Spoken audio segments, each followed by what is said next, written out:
Nation media, सच सबसे पहले सबसे तेज।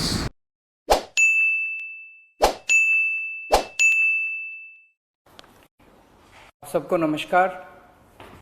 दिल्ली के अंदर अब धीरे धीरे कोरोना की स्थिति बेहतर होती जा रही है।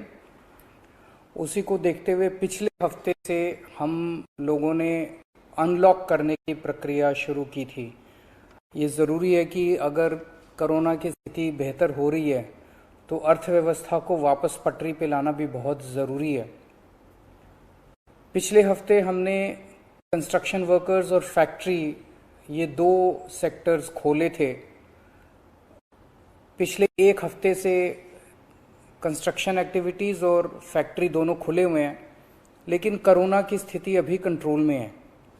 पिछले 24 घंटे में लगभग 400 के करीब केस आए हैं। 500 से भी कम हो गए अब केसेस। 400 के करीब केसेस आए हैं और 0.5% के करीब पॉजिटिविटी बची है, संक्रमण दर बची है। तो स्थिति काफ़ी कंट्रोल में है और भगवान करे ऐसे ही कंट्रोल में रहे। तो ये वाला जो लॉकडाउन पिछले हफ्ते ऐलान किया था वो सोमवार को सुबह 5 बजे तक है। उसके आगे भी लॉकडाउन जारी रहेगा, लेकिन काफ़ी सारी और एक्टिविटीज़ में रियायत दी जा रही है, उनको खोला जा रहा है। एक तो जितने बाज़ार हैं, मॉल्स हैं, उनको खोला जा रहा है ऑड इवन के बेसिस पे, कि आधी दुकानें एक दिन खुलेंगी, आधी दुकानें दूसरे दिन खुलेंगी, आधी दुकानें एक दिन, आधी दुकानें दूसरे दिन। 10 बजे से सुबह 10 बजे से शाम को 8 बजे तक दुकान नंबर के हिसाब से, ऑड इवन के हिसाब से दुकानें खोली जाएंगी। दूसरा, जितने दिल्ली में सरकारी दफ्तर हैं, उन सरकारी दफ्तरों में ग्रुप ए ऑफिसर्स जो हैं वो 100% काम करेंगे और ग्रुप बाकी उसके नीचे वाले जो हैं वो 50% काम करेंगे। लेकिन जो एसेंशियल सर्विसेज में काम करने वाले कर्मचारी हैं वो 100% काम करेंगे और हर एचओडी डिसाइड करेगा कि किसको एसेंशियल सर्विस कहना है और किसको 50% करना है और किसको 100% करना है। जितने प्राइवेट ऑफिसेज हैं उन सभी प्राइवेट ऑफिसेज में 50% मैन पावर के साथ वो खोले जा सकते हैं और लेकिन कोशिश करेंगे कि ज़्यादा से ज़्यादा लोग वर्क फ्रॉम होम करें और अपने प्राइवेट ऑफिसेज कोशिश करें अपने टाइम को स्टैगर करने की, कि ताकि सब लोग एक साथ सड़क पे ना आए। दूसरी चीज, जो स्टैंड अलोन शॉप्स हैं और जो एसेंशियल सर्विसेज प्रोवाइड करने वाली शॉप्स हैं वो ऑड इवन के बेसिस पे नहीं, वो रोज खुलेंगी। दिल्ली मेट्रो 50% कैपेसिटी के ऊपर चालू की जा रही है और ई कॉमर्स के जरिए जो सामान बेचने की प्रक्रिया है वो चालू रहेगी। तो मोटे मोटे तौर पे ये चीज़ों की रियायत दी जा रही है और मैं उम्मीद करता हूँ इसके बाद देखेंगे कि आने वाले हफ्ते के अंदर भी कोरोना की स्थिति अगर काबू में रही तो और कई सारी एक्टिविटीज़ को फिर उसके अगले हफ्ते खोलेंगे। थर्ड वेव कहा जा रहा है, एक्सपर्ट्स कह रहे हैं कि थर्ड वेव आएगी। कब आएगी, कितनी भयावह होगी, इसके बारे में किसी को कोई जानकारी नहीं है। लेकिन एक जिम्मेदार सरकार होने के नाते हमारी जिम्मेदारी बनती है कि उसकी पूरी तरह से हम तैयारी करें, ताकि अगर थर्ड वेव आती है, अगर बहुत भयानक होती है, तो सरकार उस वक्त जनता के लिए तैयार हो। इसकी तैयारियां पूरे जोर शोर से दिल्ली सरकार के अंदर चल रही हैं और कल लगभग 6 घंटे तक मैंने 2 अलग अलग मीटिंग ली, एक्सपर्ट्स के साथ बात की, जिन ऑफिसर्स ने अभी कोरोना के दौरान काम किया था उनके साथ बात की। हमने 2 कमिटीज़ बनाई हैं, उन दोनों कमिटीज़ के साथ मैंने बहुत डिटेल में चर्चा की। एक चीज़ हम लोगों को ये तय करनी थी, इस बार कोरोना की जो पीक आई थी, मतलब एक दिन में मैक्सिमम कितने केस आए, लगभग 28,000 के करीब केसेस आए थे एक दिन में, 22 या 23 अप्रैल के आसपास। अगली पीक कितनी हो सकती है?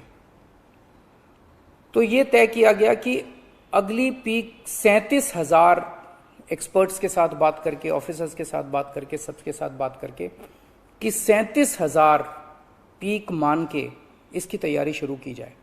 इसका मतलब ये नहीं है कि अगर इससे ज्यादा की पीक आएगी तो हम तैयार नहीं हैं, हम उसके लिए भी तैयार हैं, लेकिन एक तरह से 37,000 के बेस के ऊपर अगर हम तैयार हो गए तो फिर अगर उससे भी कहीं ज्यादा पीक आती है तो उसकी भी तैयारी हम लोग, उसकी भी, अगर 37,000 की तैयारी हमारी है तो फिर मान लीजिए और ज्यादा आती है तो उसकी तैयारी तो होगी उसके लिए हम ज्यादा तैयार हो पाएंगे।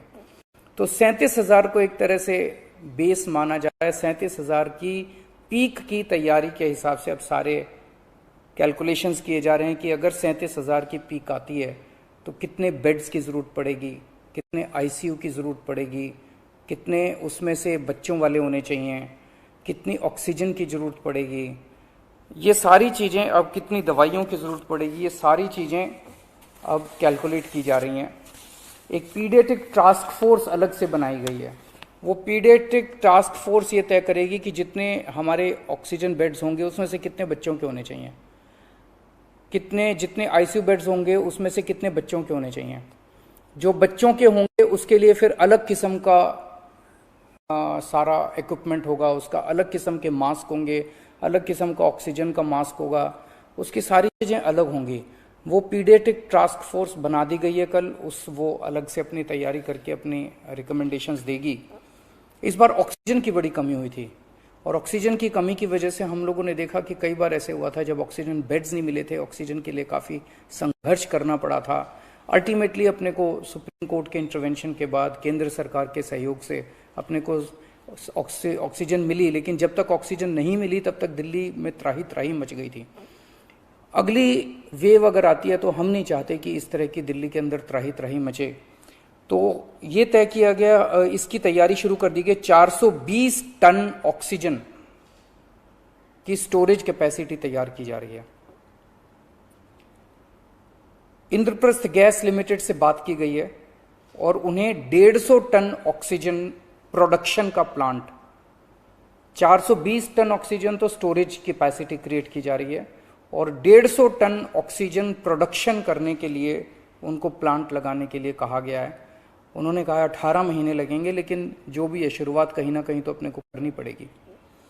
इसके अलावा इस बार सबसे बड़ी दिक्कत आई थी टैंकरों की। ऑक्सीजन के टैंकर नहीं थे दिल्ली में, दिल्ली इंडस्ट्रियल स्टेट नहीं है, इसीलिए अपने पास ऑक्सीजन टैंकर है ही नहीं दिल्ली में। तो 25 ऑक्सीजन टैंकर्स खरीदे जा रहे हैं ताकि अगर इस तरह की दिक्कत आए ऑक्सीजन की तो हमारे पास अपने टैंकर होने चाहिए। 64 छोटे छोटे ऑक्सीजन के प्लांट्स लगाए जा रहे हैं, वो ऑलरेडी लग रहे हैं और हमें उम्मीद है कि अगले कुछ हफ्तों के अंदर, 1-2 महीने के अंदर ये 64 ऑक्सीजन प्लांट्स लग के तैयार हो जाएंगे।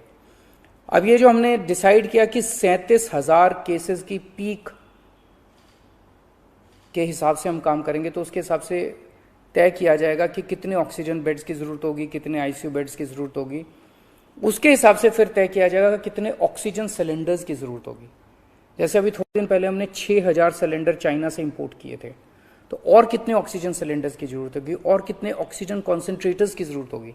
अगले आने वाले 1-2 महीने के अंदर ढेर सारे ऑक्सीजन कॉन्सेंट्रेटर्स दिल्ली सरकार खरीदने जा रही है।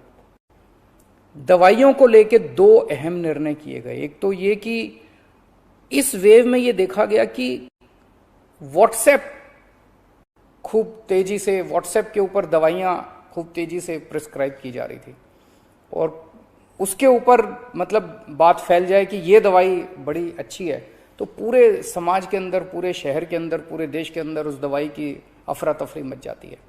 तो एक डॉक्टर्स की और एक्सपर्ट्स की टीम बनाई जाएगी। अगर किसी दवाई की डिमांड होती है तो वो डॉक्टर्स एग्जामिन करके बताएं कि इस दवाई से कोरोना में फायदा होगा कि नहीं होगा।